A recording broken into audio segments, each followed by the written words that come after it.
ओ भगवान की जय। प्यारे कृष्ण कन्हैया लाल की जय। श्री भक्तमाल में चरित्र चल रहे हैं हरि वल्लभ भगवान के प्रिय भक्तों के, और आज है चरित्र श्री चित्रकेतु जी का। सूरसेन देश में प्राचीन समय में चित्रकेतु नाम के एक राजा थे। बुद्धि, विद्या, बल, धन, यश, सौंदर्य, स्वास्थ्य आदि सब था उनके पास। उनमें उदारता, दया, क्षमा, प्रजा, वात्सल्य आदि सद्गुण भी पूरे थे। उनके सेवक नम्र और अनुकूल थे। मंत्री नीति निपुण तथा स्वामी भक्त थे। राज्य में भीतर बाहर कोई शत्रु नहीं था। राजा की बहुत सी सुंदरी रानियां थीं। इतना सब होने पर भी राजा चित्रकेतु सदा दुखी रहते थे। उनकी किसी रानी की कोई संतान नहीं थी। वंश नष्ट हो जाएगा, इस चिंता से राजा को ठीक से निद्रा तक नहीं आती थी। एक बार अंगिरा ऋषि सदाचारी भगवत भक्त राजा चित्रकेतु के यहाँ पधारे। महर्षि राजा पर कृपा करके उन्हें तत्व ज्ञान देने आए थे, किंतु उन्होंने देखा कि मोहवश राजा को पुत्र पाने की प्रबल इच्छा है। ऋषि ने सोच लिया कि जब यह पुत्र वियोग से दुखी होगा तभी इसे वैराग्य होगा और तभी कल्याण के सच्चे मार्ग पर चलने योग्य होगा।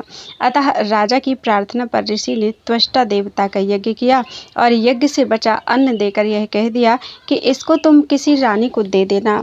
महर्षि ने यह भी कहा कि इससे जो पुत्र होगा वह तुम्हें हर्ष और शोक दोनों देगा।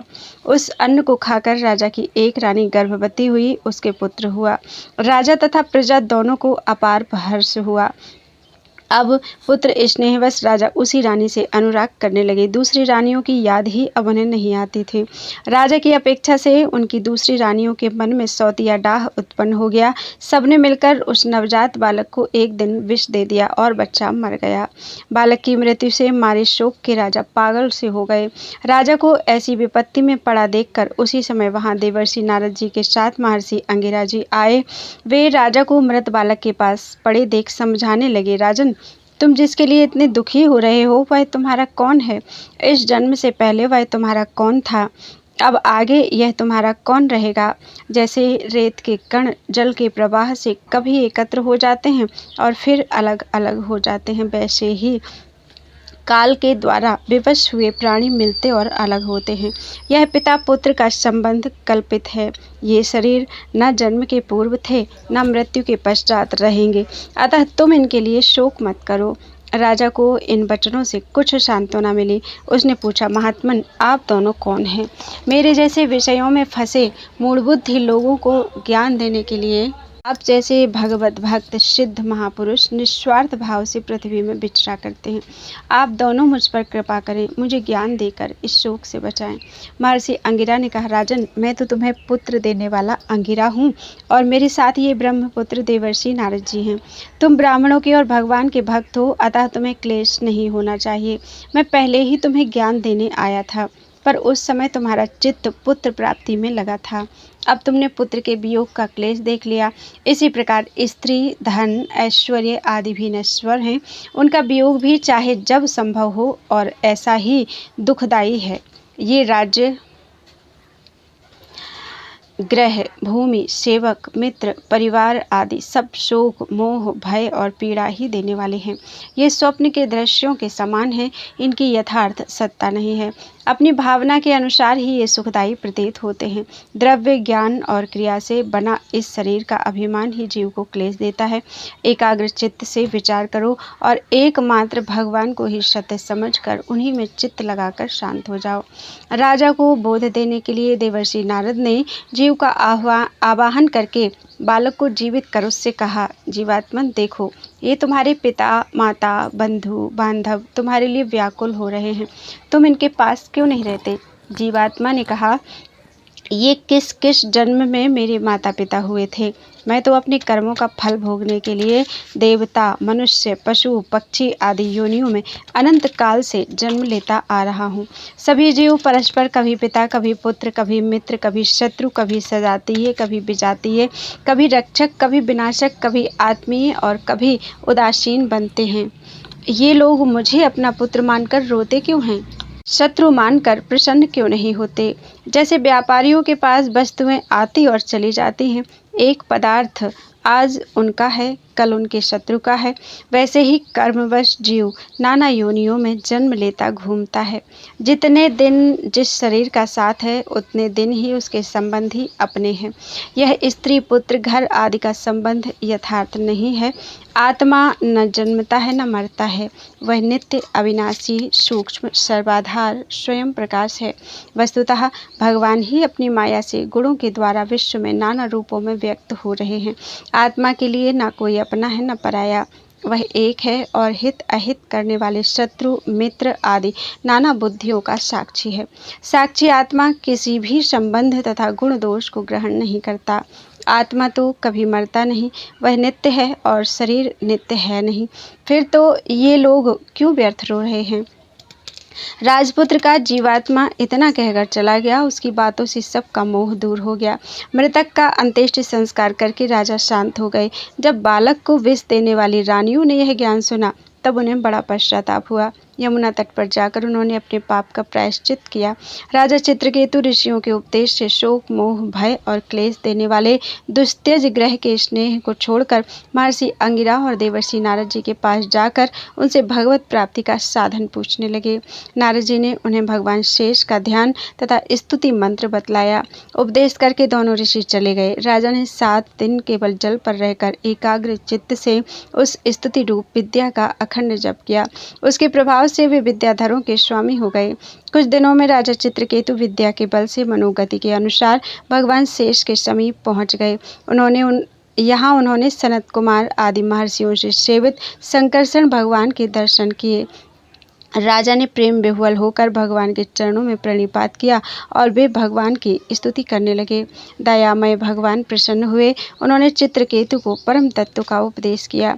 तत्वज्ञान का उपदेश करते हुए अंत में संकर्षण प्रभु ने कहा, राजन, मनुष्य शरीर में ही ज्ञान की प्राप्ति होती है। जो मानव देह पाकर भी ज्ञान नहीं पाता, आत्मा को नहीं जानता, उसका फिर किसी योनि में कल्याण नहीं होता। विषयों में लगन से ही दुख होता है, उन्हें छोड़ देने में कोई भय नहीं है। अतः बुद्धिमान पुरुष को विषयों से निवृत्त हो जाना चाहिए। जगत के सभी स्त्री पुरुष दुखों को दूर करने और सुख पाने के लिए अनेक प्रकार के कर्म करते हैं, पर उन कर्मों से ना तो दुख दूर हो पाते हैं और ना सुख ही मिलता है। जो लोग अपने को बुद्धिमान मानकर कर्मों में लगे हैं, वे दुख ही पाते हैं। आत्मा जागृत, स्वप्न, सुषुप्ति इन 3 अवस्थाओं से पृथक है। यूँ समझकर बुद्धिमान पुरुष को चाहिए कि इन अवस्थाओं में प्राप्त होने वाले विषयों से निवृत्त हो जाएं, लोक परलोक से चित्त हटा लें और ज्ञान विज्ञान से संतुष्ट होकर मेरी भक्ति करें। एक परमात्मा ही सब स्थानों में सर्वदा है, यह योग मार्ग में लगने वालों को जान लेना चाहिए। इस प्रकार दिव्य उपदेश देकर भगवान अंतर्धान हो गए। चित्रकेतु द्वंद्व रहित समदर्शी हो गए थे। वे कामना, स्पृहा, अहंकार छोड़कर सदा परमात्मा में ही चित्त लगाए रहते थे। तपोबल से इच्छानुसार 14 भुवनों में वे घूम सकते थे। एक दिन विमान पर बैठकर वे आकाश मार्ग से जा रहे थे। उसी समय उन्होंने मुनियों की सभा में पार्वती जी को भगवान शंकर की गोद में बैठे देखा। चित्रकेतु को यह व्यवहार अनुचित लगा। उन्होंने इसकी कड़ी आलोचना की। भगवान शंकर तो आलोचना सुनकर हंसकर रह गए, पर पार्वती जी को क्रोध आ गया। उन्होंने शाप दिया, तू बड़ा अविनीत हो गया है, अतः भगवान के चरणों में रहने योग्य नहीं है, जाकर असुर योनि में जन्म ग्रहण कर। साप सुनकर चित्रकेतु को न डर लगा न दुख हुआ। असुर योनि में भी सर्वव्यापी भगवान तो हैं ही, यह वे जानते थे। शिष्ट व्यवहार करने के लिए विमान से वे उतर पड़े और उन्होंने पार्वती जी के चरणों में प्रणाम करके कहा, माता, आपने जो शाप दिया है उसे मैं सादर स्वीकार करता हूँ। मैं जानता हूँ कि देवता लोग मनुष्य के लिए जो कुछ कहते हैं वह उसके कर्मानुसार ही कहते हैं। अज्ञान से मोहित प्राणी इस संसार चक्र में घूमता हुआ सदा सब कहीं सुख दुख भोगता ही रहता है। गुणों के इस प्रवाह में शाप, वरदान, स्वर्ग, नरक, सुख दुख कुछ भी वास्तविक नहीं है। स्वयं मायातीत भगवान अपनी माया से प्राणियों को रचते हैं और उनके सुख दुख बंध मोक्ष की व्यवस्था करते हैं। उन ईश्वर का ना कोई अपना है ना पराया, ना कोई प्रिय है ना प्रिय, वे सर्वत्र समान और असंग हैं।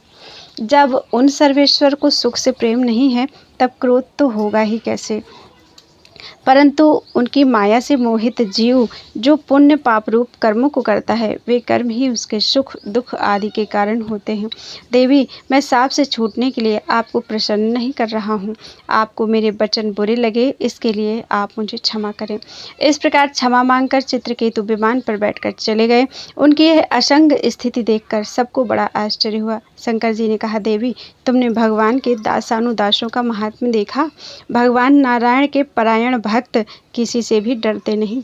वे स्वर्ग, नरक तथा मोक्ष में भी एक सी दृष्टि रखते हैं। भगवान की लीला से ही जीव देह धारण करके सुख दुख जन्म मरण साप अनुग्रह का भागी होता है। जैसे रस्सी में अज्ञान से सर्प का भ्रम होता है, वैसे ही इष्ट अनिष्ट का बोध अज्ञान से होता है। भगवान के आश्रित भक्त ज्ञान वैराग्य के बल से किसी भी सांसारिक पदार्थ को अच्छा मानकर ग्रहण नहीं करते। जब मैं ब्रह्मा जी, सनत कुमार, नारद, महर्षिगण तथा इंद्रादि देवता भी परमेश्वर की लीला का रहस्य नहीं जान पाते, तब अपने को समर्थ मानने वाले क्षुद्र अभिमानी उन परम प्रभु का स्वरूप कैसे जान सकते हैं। उन श्री हरि का ना कोई अपना है ना पराया, वे सबके आत्मा होने से सबके प्रिय हैं। फिर यह महाभाग चित्रकेतु उन्हीं भगवान का प्यारा भक्त है, उन्हीं की रुचि से चलने वाला है, शांत और समदर्शी है। मैं भी उन्हीं अच्युत का भक्त हूँ, अतः मुझको उस पर क्रोध नहीं आया। ऐसे शांत समदर्शी भगवत भक्त महापुरुषों के चरित्र पर आश्चर्य नहीं करना चाहिए। पार्वती जी का आश्चर्य इन वचनों से दूर हो गया। शाप देने में समर्थ होने पर भी चित्रकेतु ने पार्वती को शाप नहीं दिया था, उल्टे उनका शाप स्वीकार करके क्षमा मांगी। इसी शाप के फल से त्वष्टा के यज्ञ में दक्षिणाग्नि से वे वृत्तासुर के रूप में प्रकट हुए। बोलो वृंदावन बिहारी लाल की जय। त्वदीयं वस्तु गोविंदं तुभ्यमेव समर्पयेत्।